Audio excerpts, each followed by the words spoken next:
Hello friends, உங்கள் எல்லாத்துக்கும் என்னோட அன்பான வணக்கம். இன்றைக்கி நம்ம மீல் மேக்கர் கிரேவி எப்படி செய்யலாம் அப்படிங்கிறத இந்த வீடியோவில் நம்ம பார்க்கலாம். சோயா பீன்ஸிலிருந்து எடுக்கப்படுற ஒரு பொருள் தான் இந்த சோயா சங்க்ஸ். இதை நல்லா கொதிக்கிற தண்ணியில் ஒரு 10 நிமிஷம் போட்டு வச்சிடலாம். நான் ஒரு 100 கிராம் சோயா சங்க்ஸ் எடுத்திருக்கேன். இது நல்லா 10 நிமிஷம் கொதிக்கிற தண்ணியில் இருக்கட்டும். 10 நிமிஷத்துக்கு அப்புறம் சுடு தண்ணியிலேருந்து வடிகட்டி எடுத்துட்டு பச்சை தண்ணி ஊற்றிக்கலாம். இது நல்லா ஆறுனதுக்கப்புறமா நல்லா புழிஞ்சு எடுத்து வச்சுக்கலாம். ஒரு கடாயை ஸ்டவ்வில் வச்சு 2 டேபிள் ஸ்பூன் அளவு ஆயில் ஊற்றிருக்கேன். ஆயில் காஞ்ச உடனே அதில் 5 சின்ன துண்டு இஞ்சி, 5 பல் பூண்டு இதை சேர்த்துருக்கேன். இது கூட 2 பெரிய வெங்காயத்தை ரஃபாக கட் பண்ணி வச்சுருக்கேன், அதையும் சேர்த்துக்கலாம். 2 பச்சை மிளகாய் கீறி வச்சுருக்கேன், அதையும் சேர்த்து நல்லா வதக்கி விட்டுடலாம். வெங்காயம் ஓரளவு வதங்கின உடனே ஒரு 5 முந்திரி பருப்பு எடுத்து வச்சுருக்கேன், அதையும் சேர்த்துக்கலாம். 2 நல்லா பழுத்த தக்காளி எடுத்து வச்சுருக்கேன் கட் பண்ணி, அதையும் சேர்த்து நல்லா வதக்கிடலாம். தக்காளி நல்லா வதங்கின உடனே இந்த பொருட்கள் எல்லாம் நல்லா ஆற வச்சு மிக்சியில் போட்டு நல்லா நைஸாக அரைச்சிட்டு வந்துடலாம்.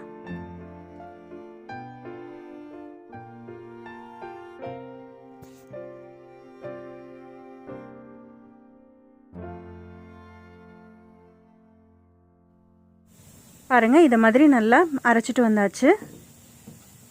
இப்போது அதே கடாயை ஸ்டவ்வில் வச்சுட்டு 2 டீஸ்பூன் அளவு எண்ணெய் ஊற்றிக்கலாம். எண்ணெய் காஞ்ச உடனே ஒரு பிரியாணி இலை, 2 சின்ன துண்டு பட்டை, 1 டீஸ்பூன் அளவு சீரகம் இதெல்லாம் போட்டு நல்லா பொரிய விட்டுடலாம்.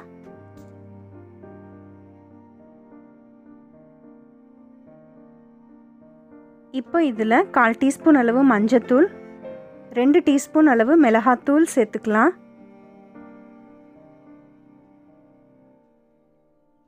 ஆயிலில் நல்லா ஃப்ரை ஆகட்டும். இப்போ நம்ம அரைச்சி வச்சுருக்க பேஸ்ட்டை இதில் சேர்த்துக்கலாம். வெங்காயம், தக்காளி, இஞ்சி, பூண்டு இதெல்லாம் வதக்கி அரைச்சி வச்சுருக்கோம், அந்த பேஸ்ட்டை இதில் சேர்த்துக்கலாம். மிக்ஸி கழுவி அந்த தண்ணியை இதில் கொஞ்சம் ஊற்றிக்கலாம். எல்லாம் நல்லா கலந்து விட்டுடலாம். இப்போது 2 டீஸ்பூன் அளவு மல்லித்தூள் சேர்த்துக்கலாம். 1 டீஸ்பூன் அளவு கரம் மசாலா தூள் சேர்த்துக்கலாம். எல்லாத்தையும் நல்லா கலந்து விட்டுடலாம்.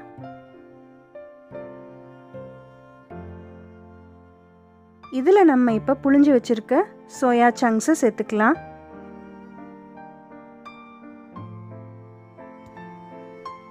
எல்லாத்தையும் நல்லா மிக்ஸ் பண்ணி விட்டுடலாம். சோயா சங்க்ஸில் இந்த மசாலா எல்லாம் நல்லா படுற மாதிரி. இப்போது இந்த கிரேவிக்கு தேவையான அளவு உப்பு போட்டுக்கலாம். கிரேவிக்கு தேவையான அளவு தண்ணியும் ஊற்றிக்கலாம்.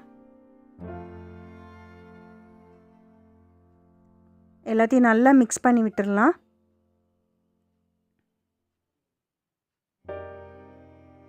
இதை மூடி போட்டு ஒரு 5 நிமிஷம் கொதிக்க விட்டுடலாம். மசாலா பொருட்கள் பச்சை வாசனையெல்லாம் போகிறதுக்கு. 5 நிமிஷம் கழித்து ஓப்பன் பண்ணி பார்க்கலாம்.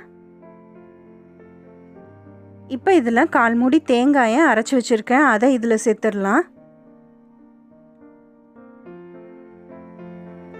இது கறி குழம்பு மாதிரியே இருக்கும், ரொம்ப டேஸ்ட்டாக இருக்கும். நீங்கள் இதை மாதிரி செஞ்சு பாருங்கள். தேங்காய் ஊற்றினதுக்கப்புறமா ஒரு 5 நிமிஷம் இதை மூடி போட்டு கொதிக்க வச்சிடலாம்.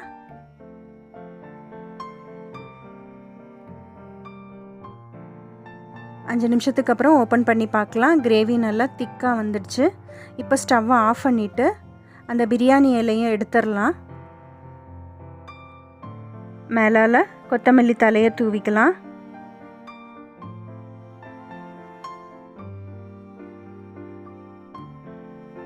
இந்த கிரேவி, இந்த மீல் மேக்கர் கிரேவி சப்பாத்தி கூட ரொம்ப டேஸ்ட்டாக இருக்கும். ரைஸில் ஊற்றி சாப்பிடவும் ரொம்ப அருமையாக இருக்கும். நீங்களும் இது போல் செஞ்சு பாருங்கள் கட்டாயமாக.